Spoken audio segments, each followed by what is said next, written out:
अस्सलाम वालेकुम। I am Chaudhary Shahad. हम वीके मेहता का chapter number 13 phasor algebra discuss करेंगे।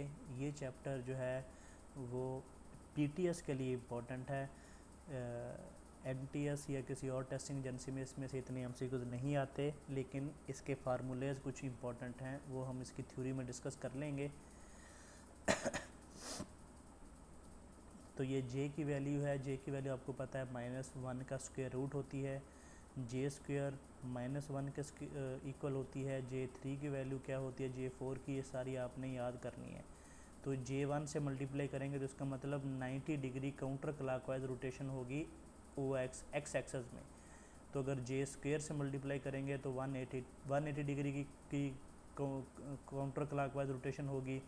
J3 से 270 डिग्री की होगी। J4 से 360 डिग्री की होगी।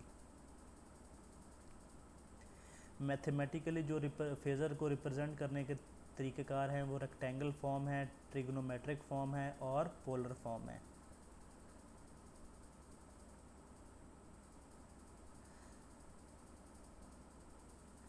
Addition and subtraction of phasor है,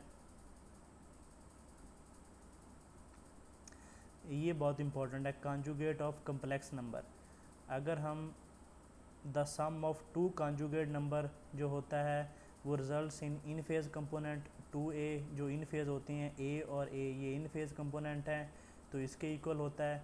the phase difference between two conjugate number जो होता है वो क्वाड्रेचर कंपोनेंट के इक्वल होता है। जो JB और JB है ये क्वाड्रेचर कंपोनेंट है।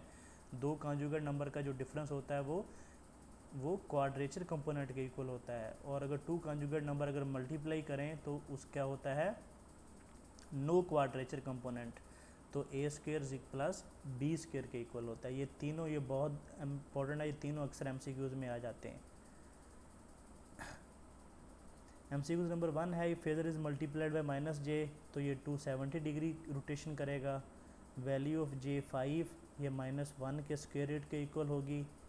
एमसीक्यूज नंबर 3 है, phasor is multiplied by J6, तो ये 540 डिग्री की रोटेशन होगी। एमसीक्यूज नंबर 4 है, phasor is multiplied by J, only its direction change होगी। एमसीक्यूज नंबर 5 है, if in a complex number 4 + 7J, 7 is called, इसको हम क्वाड्रेचर कंपोनेंट बोलते हैं, ये आपने याद रखना है। और 4 इसका इन फेज़ कंपोनेंट है। 6 number MCQs, the reciprocal of complex number is result of, complex number ही होगा वो। 7 नंबर एमसीक्यूज है, rationalising the denominator of complex number eliminate, तो उसमें हमारा J कंपोनेंट डिनोमिनेटर से हम एलिमिनेट करते हैं।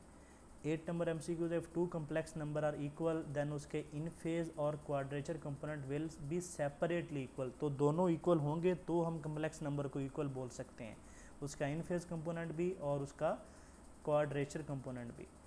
एमसीक्यूज नंबर 14 है, फॉर एडिशन और सब्ट्रैक्शन के लिए जो फेज़र की फॉर्म यूज़ करते हैं वो रेक्टेंगुलर फॉर्म यूज़ करते हैं। ये भी अक्सर एमसीक्यूज आ जाता है कि एडिशन और सब्ट्रैक्शन के लिए फेज़र की हम कौन सी फॉर्म यूज़ करते हैं, रेक्टेंगुलर फॉर्म। 16 नंबर एमसीक्यूज है, फॉर मल्टीप्लिकेशन और डिवीजन ऑफ फेज़र वो यूज़, तो उसके लिए हम पोलर फॉर्म यूज़ करते हैं। एमसीक्यूज नंबर 20 है, the sum of two conjugate number result, ये इन फेज कंपोनेंट होते हैं।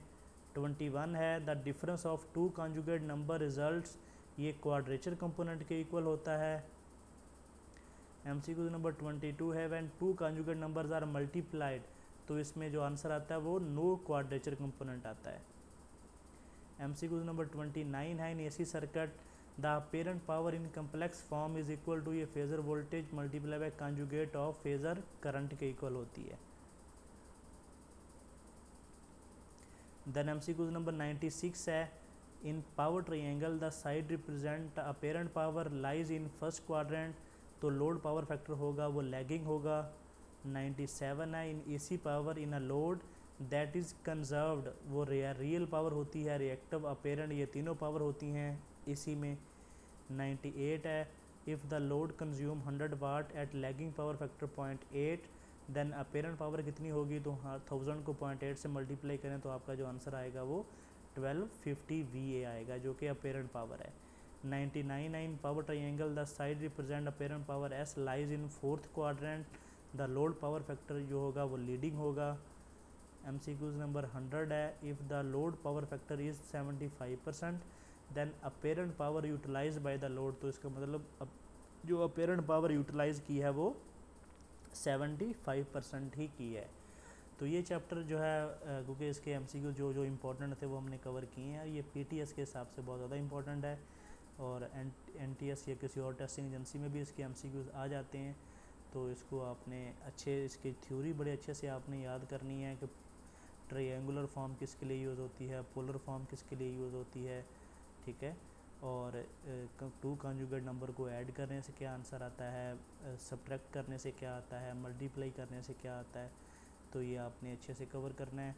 तो अगर कोई आपको कॉन्सेप्ट समझ नहीं आया, कोई MCQ समझ नहीं आया, तो आप कमेंट करें, वीडियो को लाइक करें, शेयर करें और चैनल को सब्सक्राइब कर लें।